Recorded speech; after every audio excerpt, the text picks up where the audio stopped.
Let your heart agree to your prayer. Ganina is ang imuhang declaration. This kining katulo, kinahanglan nga ang imong kasing-kasing muuyon diya sa imuhang mga pag-ampo. Our prayers are useless if your heart disagree to our prayer. To your prayer. This shows that our hearts are filled with doubt. See? Mahimong walay pulos ng imong mga pag-ampo kung ang imong kasing-kasing nag-disagree niya ng imuhang giampo. Kaya nagpakita lamang ka na ang imuhang kasing-kasing puno sa mga pagduha-duha. So nga nag-pray pamata sa Ginoo. Ingon pang uban nga ang kanang panultihon bitaw nga ang prayer kay taman lang diha sa atop. Mo sabi pasabot ana. Kanang nag-pray daw ka pero imong prayer nara sa taman sa atop. Wa ka abot dito sa Ginoo. Tungod kay wala man mo agree ang imong heart sa imong gi-pray. Mo na day ginakaabot sa Ginoo. Ha?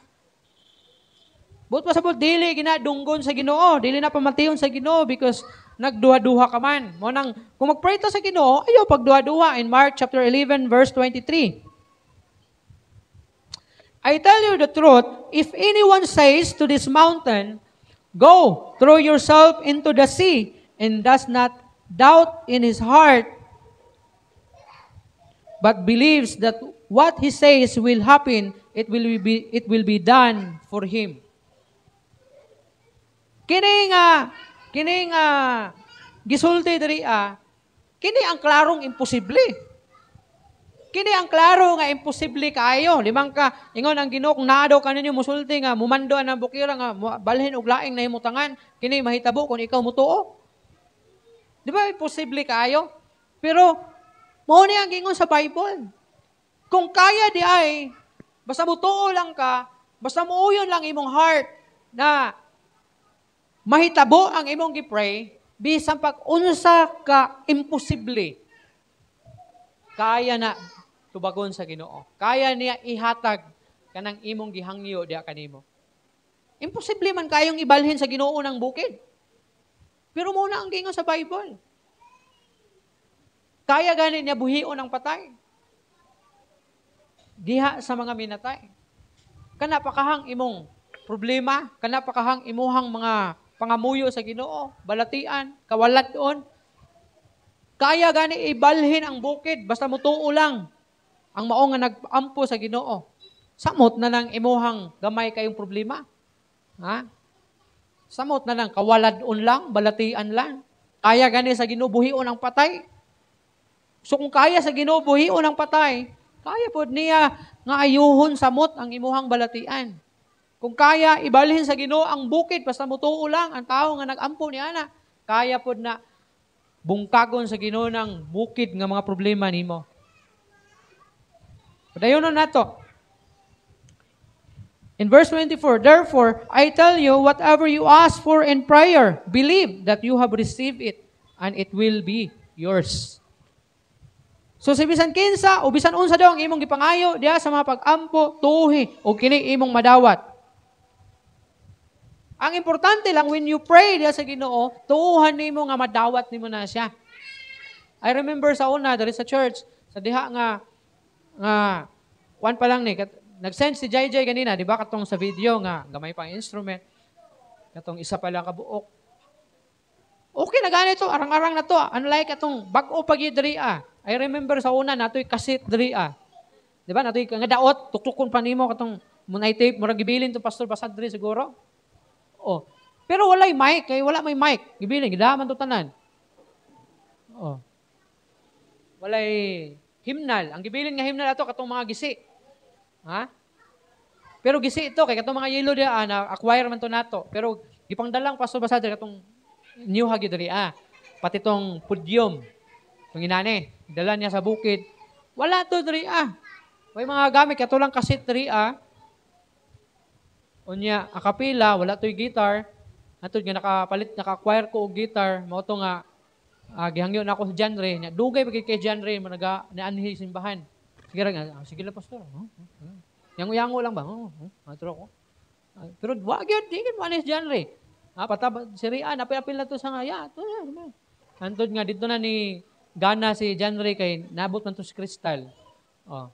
Pero katong dito pa pud nagamit ang gitar kay di mo kubulo mo gitar. Palit-palit ra man ko adto kay para lang na matugtog unta dire. Mo to si John Ray akong gitawag kay sir may kabalo mo tugtog. Di mo pud man ni John Ray. So mo to nga seeking praise sa Ginoo. Antod nga naabot si Carla, mo na among praise sa Ginoo na during prayer meeting, ato ang praise sa Ginoo na kanang i-bless ta sa Ginoo, kanang magpadala ang Ginoo diri or panalanginan ta sa Ginoo, kapalit tag mga instruments and then manunugtog, magpadala ang Ginoo mga manunugtog, di ba? So kung naay nag-disagree adto during pag-ampo, many times no gina-pray diri naay nag-disagree adto dingon sa wala na. Saradi na simbahan na kay napadalhin na kuan Ginoo. Mga mamumuhat diya. Wala na, sirado na ron.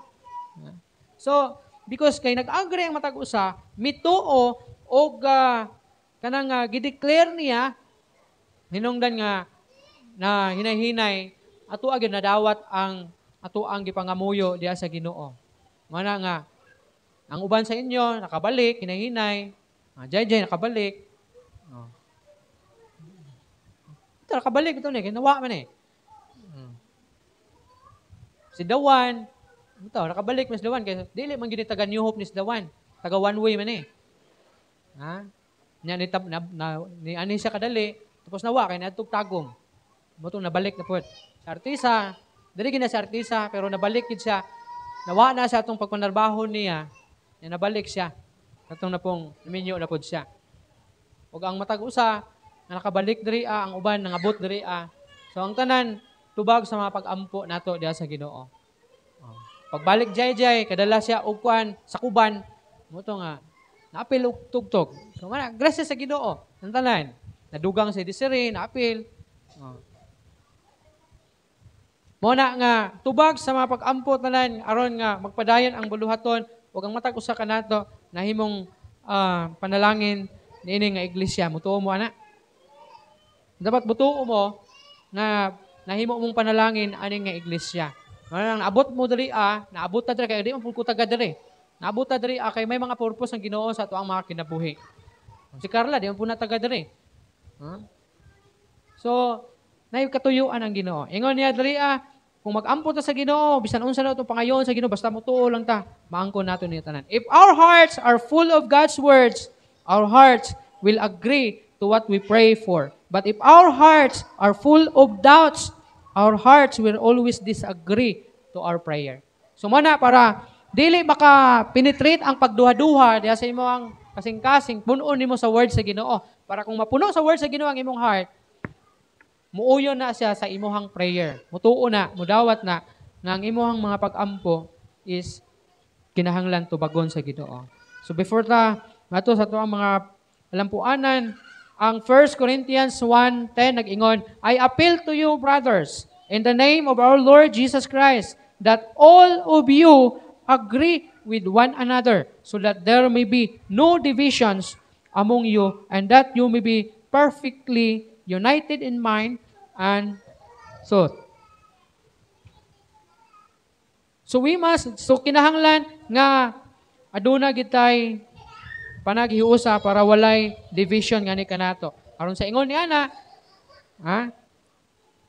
mahimong tubagon sa Ginoo atong mga pag-ampo. So kinahanglan there must be no division inside the church. There must be no division between your prayer and confession. And third, there must be no division between your heart and your prayer.